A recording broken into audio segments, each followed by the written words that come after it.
Shalom saudara-saudara sekalian yang terkasih dalam Tuhan Yesus Kristus.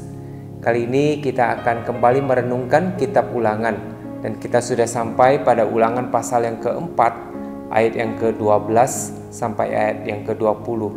Demikian firman Tuhan, saya bacakan pada saudara sekalian. Ulangan pasal 4 ayat yang ke-12. Lalu berfirmanlah Tuhan kepadamu dari tengah-tengah api. Suara kata-kata kamu dengar, tetapi suatu rupa tidak kamu lihat, hanya ada suara. Dan ia memberitahukan kepadamu perjanjian yang diperintahkannya kepadamu untuk dilakukan, yakni ke-10 firman, dan ia menuliskannya pada 2 loh batu. Dan pada waktu itu aku diperintahkan Tuhan untuk mengajarkan kepadamu ketetapan dan peraturan, supaya kamu melakukannya di negeri kemana kamu pergi untuk mendudukinya. Hati-hatilah sekali, sebab kamu tidak melihat sesuatu rupa pada hari Tuhan berfirman kepadamu di Horeb di tengah-tengah api, supaya jangan kamu berlaku busuk dengan membuat bagimu patung yang menyerupai berhala apapun, yang berbentuk laki-laki atau perempuan, yang berbentuk binatang yang di bumi, atau berbentuk burung bersayap yang terbang di udara, atau berbentuk binatang yang merayap di muka bumi, atau berbentuk ikan yang ada di dalam air di bawah bumi.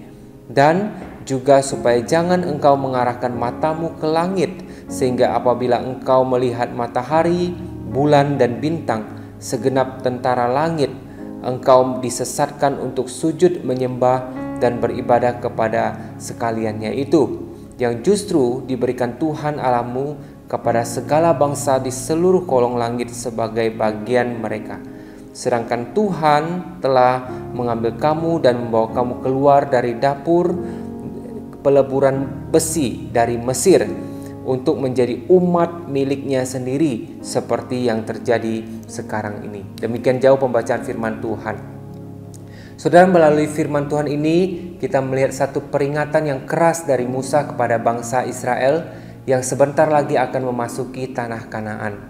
Musa memperingatkan mereka jangan membuat patung atau visualisasi apapun untuk disembah sebagai Allah. Saudara, inilah yang membedakan Israel sebagai umat pilihan Allah. Ilah yang disembah bangsa-bangsa lain adalah ilah hasil ciptaan tangan mereka sendiri, hasil dari imajinasi mereka sendiri, hasil dari kekaguman mereka terhadap objek-objek ciptaan yang luar biasa di dunia ini. Namun Tuhan, Allah yang menyelamatkan Israel, adalah Allah yang melampaui segala ciptaan yang luar biasa sekalipun. Dia menyatakan dirinya dengan dahsyat dan penuh kuasa di Gunung Horeb, namun dia tidak menyatakan diri dalam wujud apapun. Mereka hanya mendengar suaranya saja. Nah, oleh karena itulah penyembahan berhala adalah satu kekejian di hadapan Tuhan. Ketika manusia membuat atau menyembah berhala dalam wujud apapun yang dapat dipikirkannya, manusia sedang menghina dan merendahkan Tuhan. Karena Tuhan kita adalah Tuhan yang melampaui segala sesuatu. Tidak ada sesuatu pun di dunia ini yang dapat menggantikan Dia, yang layak menerima sujud sembah kita. Nah, hari ini saudara, kita bukan hanya harus waspada terhadap penyembahan berhala dalam wujud patung atau visualisasi lainnya.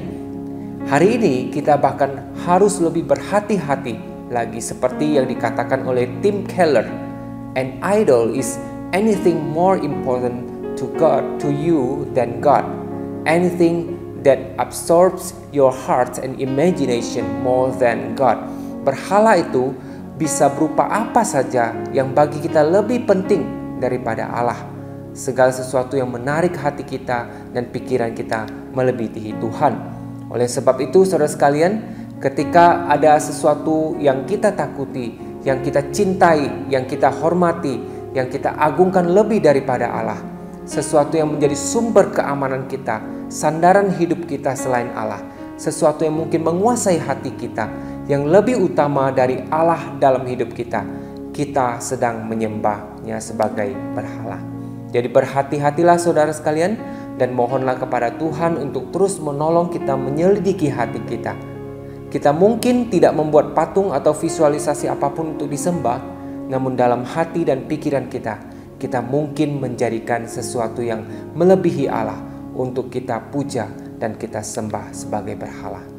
Tuhan yang telah menyelamatkan kita dengan penuh kuasa, menjadikan kita umat kepunyaannya pribadi. Dia melampaui segala sesuatu yang indah, yang dahsyat, yang nikmat di dunia ini.